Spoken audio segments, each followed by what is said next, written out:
তার সোশ্যাল ব্যাকগ্রাউন্ডের জন্য হোক, যে কারণে হোক, দেখবেন কিছু বাচ্চা আছে আপনি পাবেন সাই, কারোর সঙ্গে মিশতে চায় না, একা একা থাকতে চায়, কিছু একটা সমস্যা তার পরিবার বা আছে। সেই বাচ্চাগুলোকে যখন আপনি গ্রুপে ইনক্লুড করে দেবেন, সেও কিন্তু ধীরে ধীরে কমিউনিকেট করবে, সেও লজিক্যাল কনক্লুশন টানবে, সাথে সাথে আবার কনক্লুশন থেকে কারেকশন করার স্কিলটা তৈরি করবে। তাহলে এই ভাবনাগুলো এসে গেছে। আনন্দ পরিসর এসছে। আনন্দ পরিসর আপনারা প্রত্যেকটা শনিবার স্কুলে করার কথা। বিভিন্ন রকম কম্পিটিশন করছেন বা সুযোগ করে দিচ্ছেন, ছবি আঁকছে, গান করছে, নাচ করছে, বাগান করছে, খেলছে। তো তার মধ্যে যে অ্যাস্থেটিক যে সেন্সটা, সৌন্দর্য উম বিষয়ক যে সেন্সটা ওর মধ্যে তৈরি হচ্ছে। যখন বাগান করছে, সে ডিজাইন করছে, তার মধ্যে ডাইমেনশনাল কনসেপ্টটা এসে যাচ্ছে যে কোন জায়গায় কোন গাছটা রাখলে কি হবে। এই কনসেপ্টটা আসছে। অনেক স্কুলে তো আপনাদেরও এখানে হয় মনে হয়, বাগানের কম্পিটিশন হয় ক্লাস ওয়াইজ, যে ক্লাস 6 এর বাগান না ক্লাস 7 এর বাগান ভালো হবে। এরকম কনসেপ্ট অনেক স্কুলে আমি দেখেছি তারা করেন। তাহলে বিভিন্ন রকম অ্যাক্টিভিটিজ এর মধ্যে যদি বাচ্চাকে আপনি না ফেলেন, তাহলে তার স্কিল ডেভেলপমেন্টের সুযোগটা আপনি দিতে পারবেন না। আপনাকে স্টেম এক্সামিনেশন করার কথা বলা হয়েছে। সায়েন্স, টেকনোলজি, ইঞ্জিনিয়ারিং, ম্যাথমেটিক্স নিয়ে বিষয় নিয়ে আপনারা এক্সামিনেশন করবেন। স্টেম এক্সামিনেশন আপনাদের প্রভিশন আছে। আপনাদের সামার প্রজেক্ট আছে। সামার প্রজেক্টের মাধ্যমে আমরা কি বলেছি যে এক্সপোজার ভিজিটে যান। আপনার যে এলাকায় স্কুল, সেই এলাকার পাশাপাশি যে প্রতিষ্ঠানগুলো আছে, সেই প্রতিষ্ঠানগুলোতে আপনি কি করতে পারবেন, যেখানে স্কিল ডেভেলপমেন্টের স্কিল দেখার সুযোগ আছে। আপনি পাশাপাশি লাইব্রেরি পাবেন, লাইব্রেরি নিয়ে যান। লাইব্রেরিয়ান কিভাবে কাজ করেন, কিভাবে বুক কপি হয়, কিভাবে রেকর্ড কিভাবে দেখুক, বাচ্চারা স্কিলড হোক। আপনার স্কুলের লাইব্রেরির দায়িত্বটা ওকে দিয়ে দিন। সব জায়গায় লাইব্রেরি আনুষ্ঠানিকভাবে লাইব্রেরিয়ান নেই হয়তো, কিন্তু বই তো আছে। তাহলে আমি যদি ওই স্কিল ডেভেলপমেন্টটা বাচ্চাদের করিয়ে নিতে পারি লাইব্রেরিতে, ওই বাচ্চাদের ব্যবহার করে কিন্তু আমি স্কুলের লাইব্রেরিটাকে চালিয়ে নিতে পারবো। তাহলে এই স্কিলটা তার মধ্যে রপ্ত হয়ে যাবে। আপনারা ইতিমধ্যেই মনে লাইফ স্কিল ট্রেনিং করে ফেলেছেন। সর্বশিক্ষার এন্ড থেকে মনে ভার্চুয়াল মিটিং বা ফিজিক্যাল মিটিং করা হয়েছে, আমি দেখেছিলাম কোনোদিন একটা।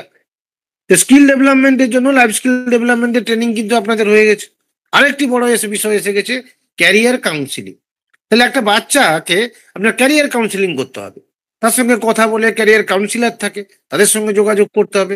আপনারা নিজেরাও নিজেদের অ্যাচিভমেন্ট করাচ্ছেন, উন্নয়ন ঘটাচ্ছেন। আপনারা নিজেরাও বুঝতে পারবেন যে বাচ্চাটা কি নিয়ে এগোতে চায়। সেই যাওয়াটা, এটা কোনো ছাঁচে ফেলে দেওয়ার যে প্রক্রিয়া, সেই প্রক্রিয়া থেকে আমাদের বেরোতে হবে। আমরা এখন ওই প্রক্রিয়া থেকে ভাবতে পারি না। কয়েকটা নির্দিষ্ট ট্রেডের বাইরে আমরা ভাবতে পারি না। ওই ট্রেডের বাইরে মানে ভাবতে পারি না। আমরা সকলকে ওই ছাঁচে ফেলতে চাই। দেখা যায় ওই ছাঁচে ফেলতে গিয়ে অনেক সময় যে অন্য স্কিলের ক্ষেত্রে এই বাচ্চাটা ডেভেলপ করে তার ক্যারিয়ার যে গ্রাফে পৌঁছানোর যা কথা ছিল, সেই গ্রাফটা থেমে গেল। কারণ আমরা কি করলাম, নির্দিষ্ট কিছু ছাঁচে ফেলে দিতে চাইলাম। আমার চাওয়াটা গুরুত্ব পেল, বাচ্চাটির চাওয়াটা গুরুত্ব পেল না। তো এইসব কারণে ক্যারিয়ার কাউন্সিলিংটা খুব ইম্পর্টেন্ট। সেটা স্কুল এন্ডে করতে হবে, পিটিএ এমটিএ মিটিং করতে হবে।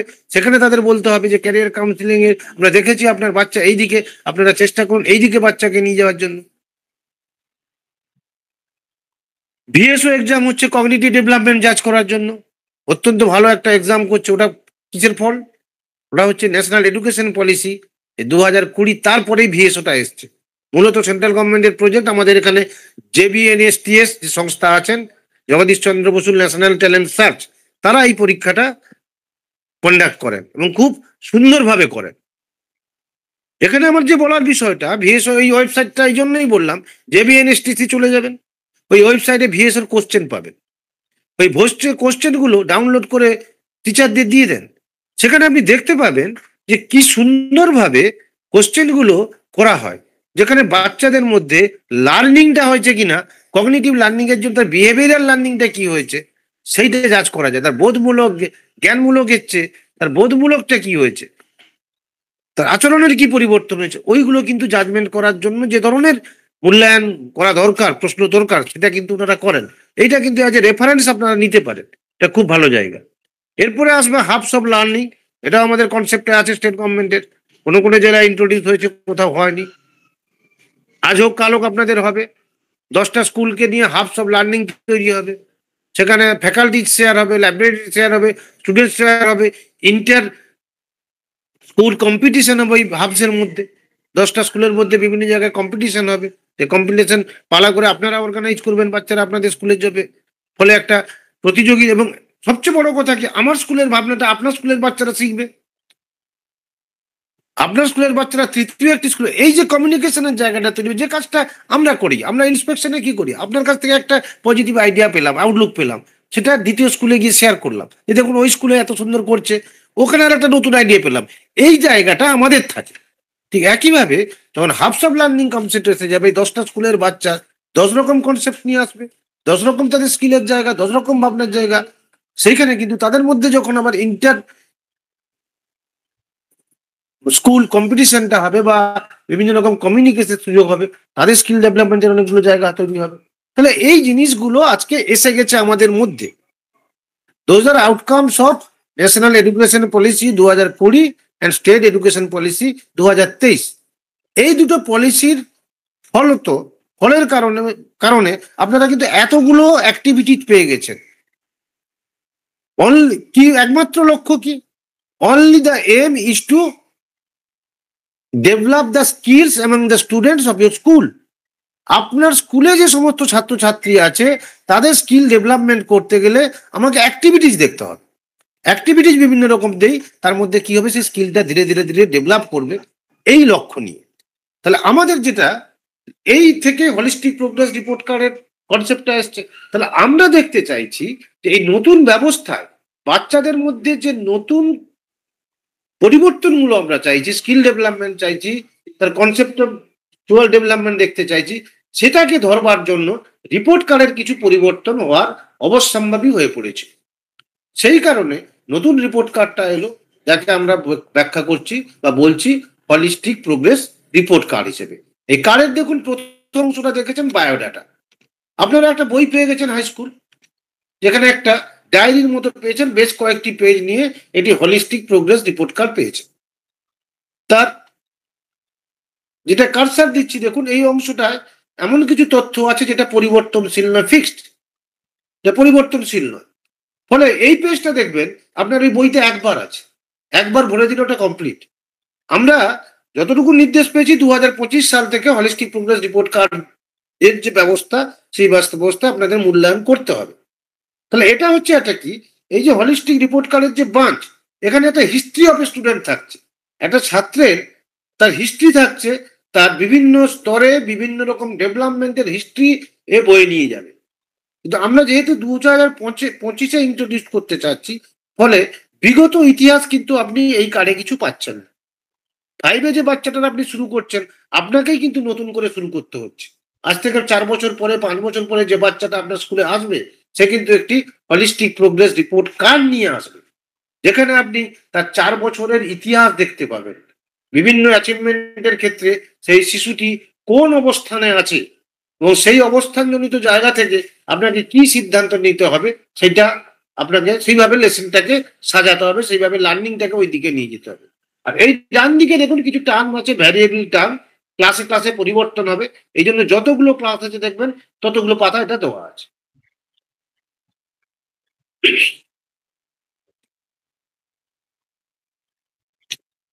এরপরে আছে দেখুন development of personality and life skills. এই জায়গাটা নতুন করে সংযোজিত হলো, এই জায়গাটা নতুন করে সংযোজিত হলো। আপনারা যে পেয়েছেন তার দেখবেন ব্যাক কভার পেজের ব্যাক কভার পেজ, যেটা পেছনের দিকটা লাস্ট পেজের, তাতে দেখবেন 5, 6, 7, 8 জন্য একটা পাতা দেওয়া আছে। মানে একটা বাচ্চার আমরা একটা পাতাতেই 4টে বছর 4টে ক্লাস ধরবো।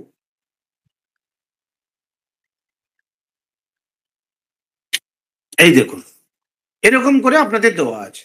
তাহলে একটা বাচ্চার, প্রত্যেক বাচ্চার জন্য আমি করছি, তাহলে প্রত্যেকটা বাচ্চার 5, 6, 7, 8 আমি একটা পেজে ধরছি। কিভাবে ধরছি? বিভিন্ন গ্রেড দিয়ে। তার লিসেনিং স্কিলটা কোন জায়গায় দাঁড়িয়ে আছে, তার শোনার দক্ষতাটা কোন জায়গায় দাঁড়িয়ে আছে।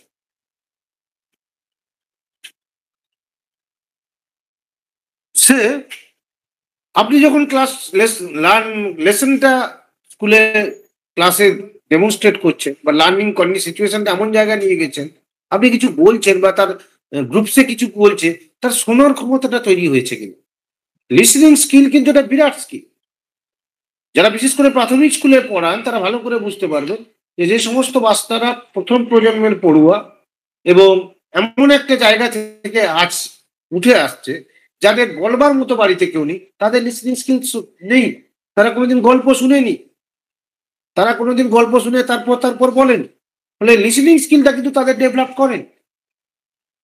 এরকম বিভিন্ন, কারোর কমিউনিকেশন স্কিল ভালো থাকবে, কারোর খারাপ থাকবে। তাহলে আপনি যখন 5 এ বাচ্চাটা পাচ্ছেন, এই 15টা স্কিলের মধ্যে কোন স্কিলটা তার কোন গ্রেডে দাঁড়িয়ে আছে আপনাকে লিখতে হচ্ছে। এই 15টা যে রো আছে, প্রত্যেকটা ক্লাসের জন্য এক একটা করে কলম দেওয়া আছে ও প্রত্যেকটা রো আছে। এই ক্লাস 5 এ আপনি যে বাচ্চাগুলোকে কিন্তু প্রথম কাজ করছেন, তার আগের হিস্ট্রি কিন্তু আপনার কাছে 2025-এ নেই।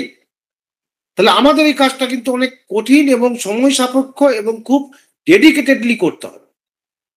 মানে স্কিল নির্বাচনের ক্ষেত্রে যদি আমরা 5-এ গন্ডগোল করে ফেলি, তো লিডারশিপ স্কিল যার সি হওয়ার কথা, আপনি যেভাবে সিলেকশন করার কথা অ্যাক্টিভিটিজের মধ্যে গিয়ে মাইন্ড অ্যাপ্লাই করবেন, একজন টিচার বিভিন্ন অ্যাক্টিভিটি করবেন, গ্রুপ করলে লিডার দেবে, তবে তো লিডারশিপ বুঝতে পারবেন। না করে আপনি করে দিলেন, যদি একটা মাইন্ড অ্যাপ্লাই না করে কাজ করার জন্য করে দেন, তাহলে ওই হিস্ট্রিটা কিন্তু 6 এ ইনহেরিট করবেন টিচাররা। আপনি 5-এ লিডারশিপে যে গ্রেডটা দিয়েছেন, 6-এ কিন্তু হেডমাস্টার সেইটাকে ইনহেরিট করছেন। তিনি সেইটাকে কিন্তু বি নিয়েই বা এগোবেন। দেখা যাবে লিডারশিপের ক্ষেত্রে দক্ষতা নেই, আপনার মূল্যায়ন করাটা সঠিক হয়নি বা আপনি ততটা মনঃসংযোগ করেননি বিষয়টা। ফলে আমরা যেটা করতে চাইছি হিতে বিপরীত হয়ে যাবে। মানে যখনই আমরা এই কাজগুলো করব, কাজ করার জন্য করব না, বাচ্চাটাকে ভালো করে স্টাডি করে জানেন সবাইকে জানো যে এ করে আপনার এটা করতে হবে। মানে খুব মনোযোগ দিয়ে কাজটা করে আপনারা স্কিল ডেভেলপমেন্টের জায়গাগুলো ধরবেন। এরপরে যেটা আছে দেখুন, ফরমেটিভ এভালুয়েশন। ফরমেটিভ ইভ্যালুয়েশন এই টার্মটা আপনাদের কাছে পরিচিত। রিপোর্ট কার্ডেও যে আপনারা সিসি করতেন, সেই রিপোর্ট কার্ডেও কিন্তু ফরমেটিভ ইভ্যালুয়েশন ছিল। তাহলে পরিবর্তনটা কোথায় এলো?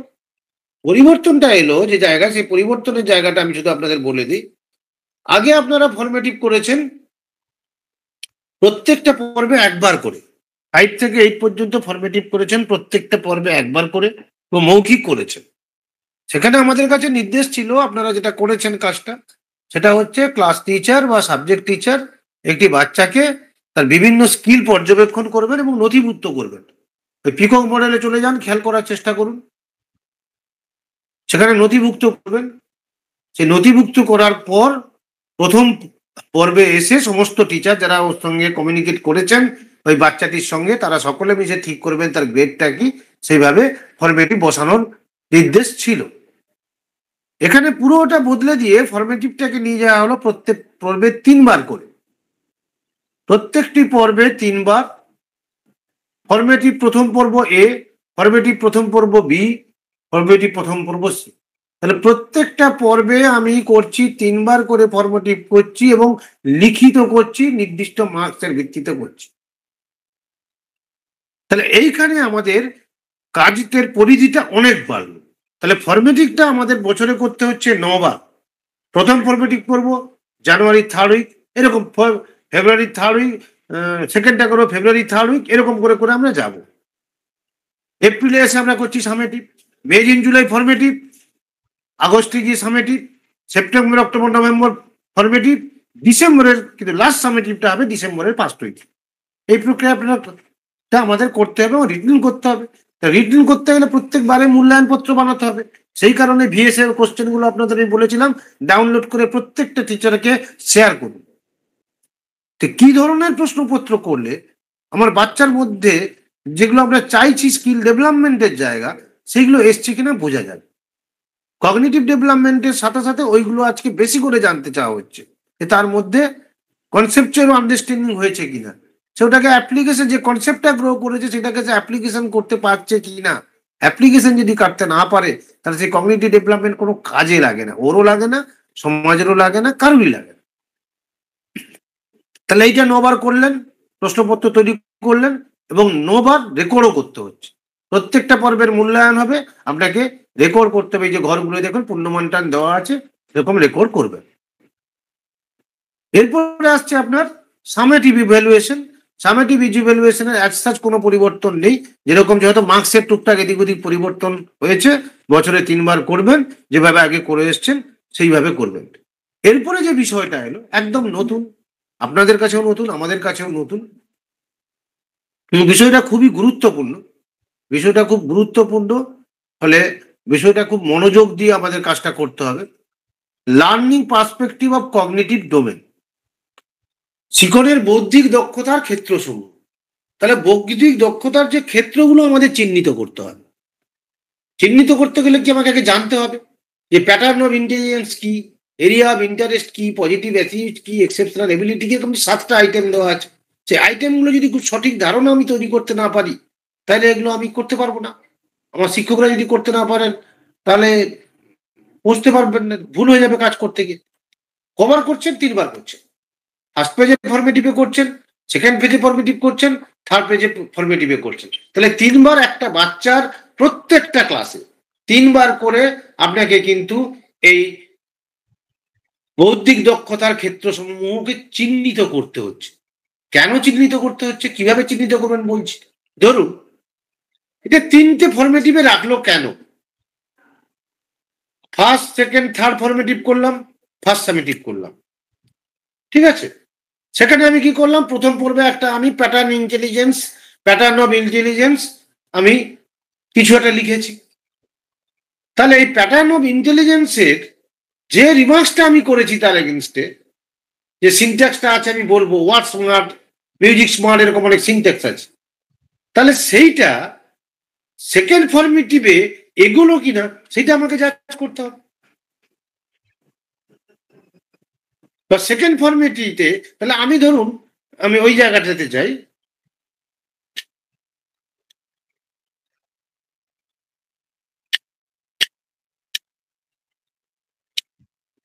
প্যাটার্ন অফ ইন্টেলিজেন্স কি দেখছেন?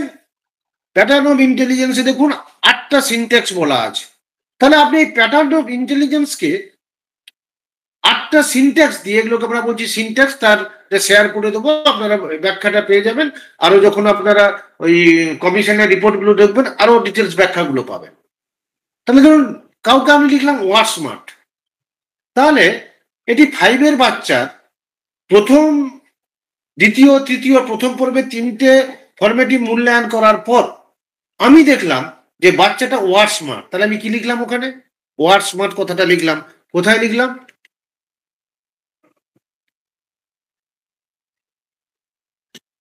এইখানে আমি লিখছি ওয়ার্ড স্মার্ট। তাহলে আমার লক্ষ্য থাকবে কি, আরো দুটো পেতে পারেন। একটা বাচ্চার একটাই হবে তার কোনো মানে নেই। প্যাটার্ন অফ ইন্টেলিজেন্স 2-3টে হতে পারে, মিউজিক স্মার্ট হতে পারে, আরো কিছু হতে পারে। 1টা, 2টো, 3টে যা পেলে লিখলাম। এরপরে আমার লক্ষ্য থাকবে কি, যে ফর্মেটিভ সেকেন্ড ফেজে গিয়ে আর যে সিনট্যাক্স গুলো আছে বা প্যাটার্ন অফ ইন্টেলিজেন্সের অন্য ক্ষেত্রগুলো আছে সেগুলোকে চিহ্নিত করা। এবং সেগুলোকে চিহ্নিত আপনি তখনই করতে পারবেন, সেই ইন্টেলিজেন্স ডেভেলপ করার জন্য যে স্কিলগুলো, সেগুলো যদি আপনি ফার্স্ট সেই সামেটিভ বা ফর্মেটিভ বা সামেটিভে পরীক্ষার মানে মানে যে ক্লাসগুলো নিয়েছেন সেই ইনপুটগুলো যদি দেখেন, স্কিল ডেভেলপমেন্টের ইনপুটগুলো যদি থাকেন, তবে তার ইন্টেলিজেন্স প্যাটার্নটা ডেভেলপ করবে, নাহলে তো করবে না। তাহলে আপনি নিজেকে জাজ করছেন সেকেন্ড পেজে গিয়ে যে আমি ওয়ার্ড স্মার্ট পেয়েছিলাম, মিউজিক স্মার্ট পেয়েছিলাম। তারপরে অন্যান্য যে তার ক্ষেত্রসমূহ প্যাটার্ন অফ ইন্টেলিজেন্স যাতে বাড়ে, সেই কারণে আমি এই ধরনের লেসনটা পরিচালিত করেছি ক্লাসে। হয়েছে কিনা? যদি না হয় জানবেন, তাহলে আপনার লার্নিংটা বাচ্চাদের হয়নি। তাহলে আপনি যেভাবে লেসনটা পরিচালনা করেছেন সেটা ফলপ্রসূ হলো না, অ্যাপ্লিকেশনটা ফেল করে গেল। আপনি নিজেকে জাজ করছেন যে আমি এই ইন্টেলিজেন্স, প্যাটার্ন অফ ইন্টেলিজেন্সের এই ডেভেলপটা করার জন্য প্রথম পর্বে আমি এইটা পেয়েছিলাম, তারপরে বাকিগুলো করার জন্য এইভাবে আমি ক্লাসের লেসন চালিয়েছি, কিন্তু এসে দেখছি হয়। যদি না হয় তাহলে বুঝবেন আপনার আমার ভুল, আর যদি হয় জানবেন আপনি সাকসেসফুল। এই জায়গা এরকম করে করলেন, এরকম প্যাটার্ন অফ ইন্টেলিজেন্সের প্রত্যেকটা জায়গা আছে। আমি শুধু আপনাদের ছুঁয়ে ছুঁয়ে যাচ্ছি।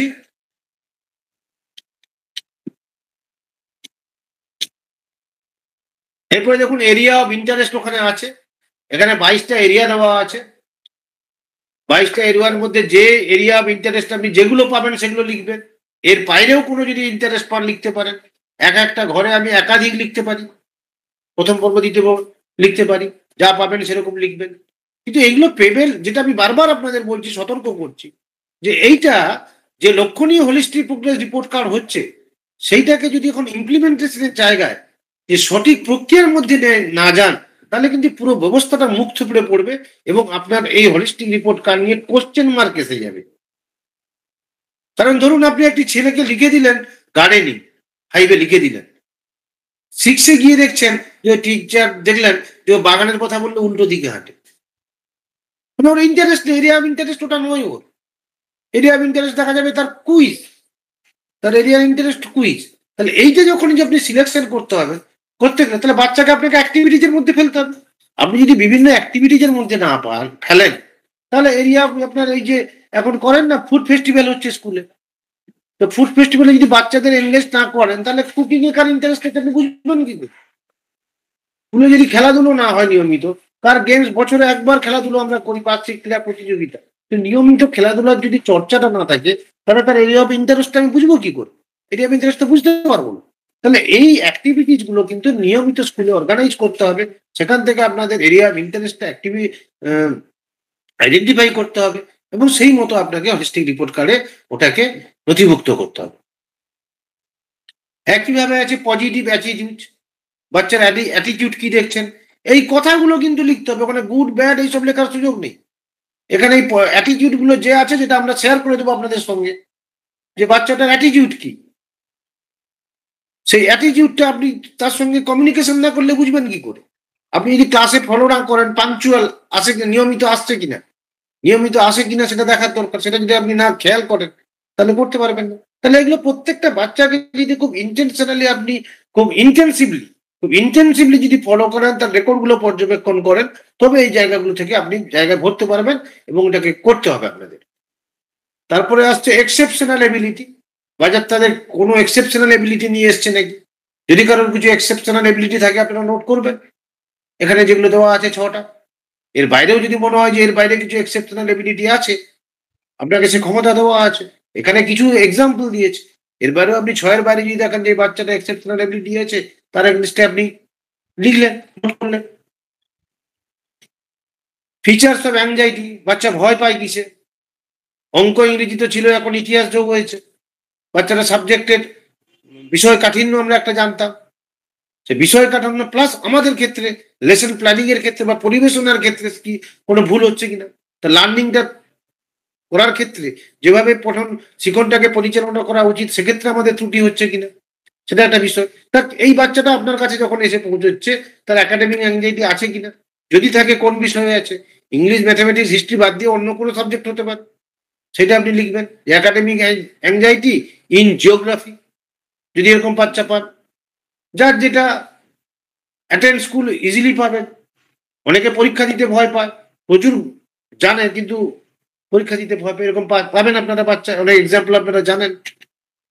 Learning gap identified in academic content. Learning gap আপনি কি দেখছেন?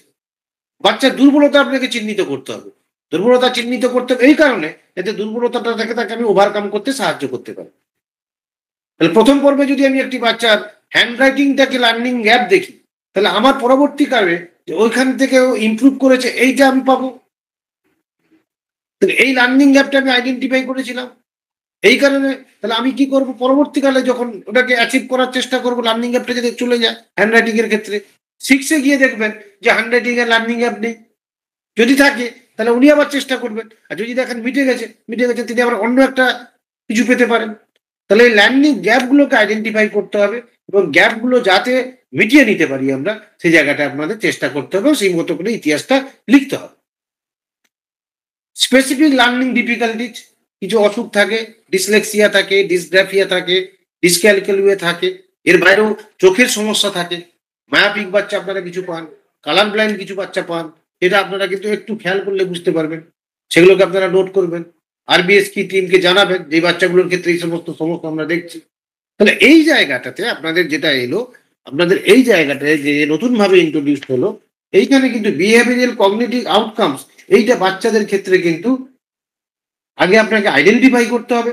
আইডেন্টিফাই করার পর যে আপনার সিনট্যাক্সটা আমাদের দেওয়া আছে, সেই সিনট্যাক্স অনুযায়ী কিন্তু আপনাকে নোট করতে হবে। এখানে গ্রেডিং এর কোনো সুযোগ নেই। যেটা পর্যবেক্ষণ করছেন যে সিনট্যাক্স আছে আমার, বা আপনি নিজের সিনট্যাক্স তৈরি করলেন, আপনি যদি কোনো নিজের সিনট্যাক্স তৈরি করেন তাহলে কিন্তু তার ব্যাখ্যাটা লিখে দেবেন। কারণ এই সিনট্যাক্সটা আমরা শেয়ার করে দিচ্ছি, প্রত্যেকটা টিচার জানছেন, কিন্তু আপনি ভাবলেন যে এর বাইরে যদি এইভাবে আমি ভাবি, তাহলে রিপোর্ট কার্ডে কিন্তু ওই সিনট্যাক্সটার এগেইনস্টে আপনি এক্সপ্লানেশনটা দিয়ে দেবেন। তাহলে ও যে স্কুলে যাবে সে স্কুল কিন্তু বুঝতে পারবে না যে আপনি কি লিখেছেন, কারণ তিনি তো এটার সঙ্গে পরিচিত নয়। এবারে আসি, দেখুন বিহেভিয়ার কগনিটিভ আউটকামস, এটাও নতুন বিষয় আপনাদের কাছে।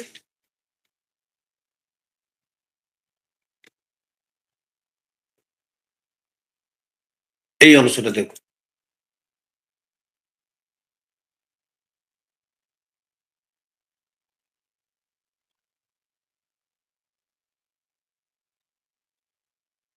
আরেকটু ছোট করুন।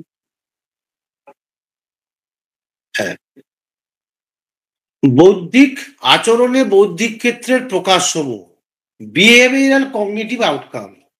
তার জ্ঞানমূলক জ্ঞান যদি বাড়ে তার আচরণে পরিবর্তন হয়। এডুকেশন তো শুধু এই কারণে নয়, এডুকেশন একটা মানুষের আচরণে পরিবর্তন আনে। তো সেইটা কি পরিবর্তন এসছে সেইটা আমরা দেখছি। এটাও কিন্তু দেখুন প্রত্যেকটা ফেজে আপনাকে করতে হচ্ছে, কিন্তু এখানে আপনি সুযোগ পেলেন কি, গ্রেডিং করার সুযোগ পেলেন। তাহলে প্রত্যেকটা ফরমেটিভ ইভ্যালুয়েশনের first page, second page, third page, 3 বার করে কিন্তু আপনাকে এটাকে নোট করতে হচ্ছে। সেলফ অ্যাওয়ারনেস, তার কোন জায়গায় দাঁড়িয়েছিল, ফার্স্ট পেজে কি, সেকেন্ড পেজে কি, থার্ড পেজ কি। কমিউনিকেশন স্কিল, তার কোন পেজে কি ছিল, সেইগুলো আপনারা পর পর পর পর দেখুন 10টা এরকম আইটেমস দেওয়া আছে এবং উপরে 4টে গ্রেড লেখা আছে। প্রত্যেকটা পেজে গিয়ে আপনাকে কিন্তু নোট করতে হচ্ছে। তারপরে যেটা আছে খুব সাধারণ বিষয়, আপনারা সই করবেন, ক্লাস টিচার সই করবেন, গার্জেন সই করবেন। এই হলিস্টিক রিপোর্ট কার্ডের মূল গুরুত্ব যেটা হচ্ছে, এটা হিস্ট্রি অফ কিন্তু তার লার্নিং এর যে স্টেজ, তার স্কিল ডেভেলপমেন্টের বিভিন্ন স্টেজ, এটা কিন্তু হিস্ট্রি। তাহলে ক্লাস 1-এ যেটা চিহ্নিত হলো সেইটা কিন্তু নিয়ে এগোচ্ছেন ক্লাস 2, ক্লাস 3, 4 ক্লাস। ফলে কোনো একটা পর্যায়ে যদি আমাদের কারণে কাজ করতে গেলে ভুল হয়, সে ভুলটা আমি দুদিন পরে বুঝতে পারবো যদি আমি মাইন্ড অ্যাপ্লাই করে কাজ করি। মাইন্ড অ্যাপ্লাই না করে যদি যান্ত্রিকভাবে কাজ করি, ওই ভুলটা নিয়ে যখন এগোবে বাচ্চা, তখন দেখবেন পুরোটাই আপনার সমস্যা তৈরি করছে। পরবর্তীকালে যে শিক্ষক তাকে নিয়ে কাজ করছেন তিনি পদে পদে ঠেকছেন, কারণ আপনার কার্ডটাকে যখনই আপনি যে রেকমেন্ডটা করেছেন ক্লাস 6-এ, সেই রেকমেন্ডেশনটা নিয়ে উনি এগোতে পারছেন না। তাহলে এই বিষয়টা খুব গভীরভাবে অনুভব করতে হবে, নিজের খুব ধারণা পরিষ্কার করতে হবে, লিটারেচারগুলোর মধ্যে দিয়ে যেতে হবে। যদি আপনারা যান এবং সকলে আজ লিডার অফ দ্য স্কুল, যে লিডার অফ দ্য স্কুল, আপনাকে কিন্তু সমস্ত আপনার যারা সহকর্মী আছেন, কো ওয়ার্কার্স আছেন, অ্যাসিস্ট্যান্ট টিচার্সরা আছেন, তাদের কিন্তু ইনসিস্ট করতে হবে, তাদের বোঝাতে হবে, তাদের মধ্যে তাদের নিয়ে ওয়ার্কশপের মতো করতে হবে, এক্সাম্পল কিছু তৈরি করতে হবে। কিছু আপনারা মডেল তৈরি করলেন, মডেল প্রোগ্রেসটা হলো, 2-1টি ছেলেকে নিয়ে আপনারা মডেল তৈরি করলেন, দেখলেন যে আমরা যেটা চাই বলছে সেটা হচ্ছে কিনা। তাহলে বিষয়টা এখনো থিওরিটিক্যাল জায়গা আছে। আপনারা যখন অ্যাপ্লিকেশন করবেন তখন অনেক অনেক সমস্যা আসবে। এই সমস্যাগুলো আপনারা শেয়ার করবেন, নতুন করে ভাবনা চিন্তা হবে, আবার এই হলিস্টিক মডেল কালকে মডিফাই করা হতে পারে, করতেই হবে। তাহলে এই বিষয়টা এখন আমাদের এসছে, আমরা সকলে মিলে চেষ্টা করব। আমরা যদি একান্তভাবে চেষ্টা করি, যে লক্ষ্য উদ্দেশ্য নিয়ে হলিস্টিক প্রোগ্রেসিভ রিপোর্ট কার্ড তৈরি করা হয়েছে, আমরা একটা বাচ্চার পারছি, সেইটা আমরা করতে পারবো বলে আমাদের বিশ্বাস। আপনাদের সকলকে নমস্কার। আমরা আশা করছি এটা নিয়ে এগোতে পারবো। নমস্কার।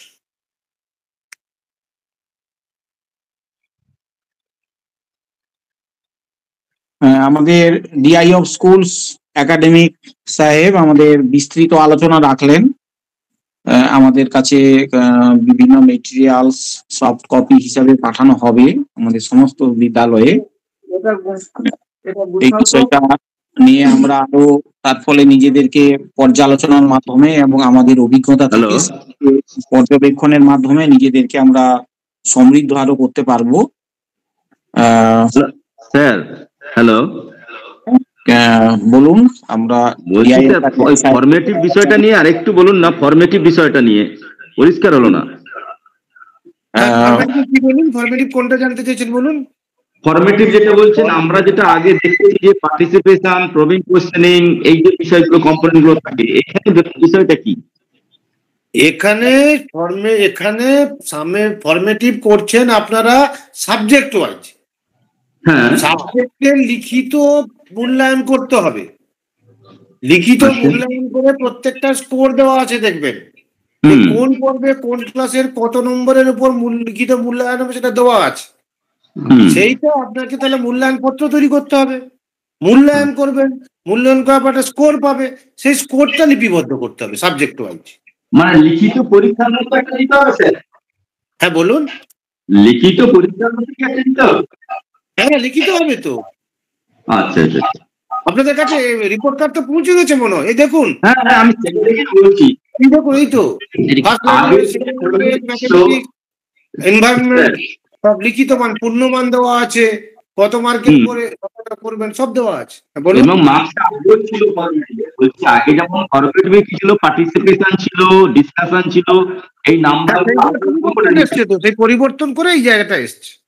আচ্ছা আচ্ছা, ফার্স্ট ফরমেটিভে 3টে পরীক্ষা নিতে হবে। ফার্স্টে 3টে পরীক্ষা নিতে হবে, পড়বে 3 বার, মোট 9 বার। আচ্ছা আচ্ছা, ওইটা দেখুন, আমি দিয়ে দিচ্ছি, ওইটা দেখুন পেয়ে যাবেন। আরেকটা বলছে যে এই যে আপনার যেটা লার্নিং পার্সপেক্টিভ অফ কগনিটিভ, এই যে আইটেমটা এগুলো কোথা থেকে পাবো? দিয়ে দিচ্ছি, পিপিটি শেয়ার করে দিচ্ছি আপনাদের সাথে। ওকে স্যার, ওকে।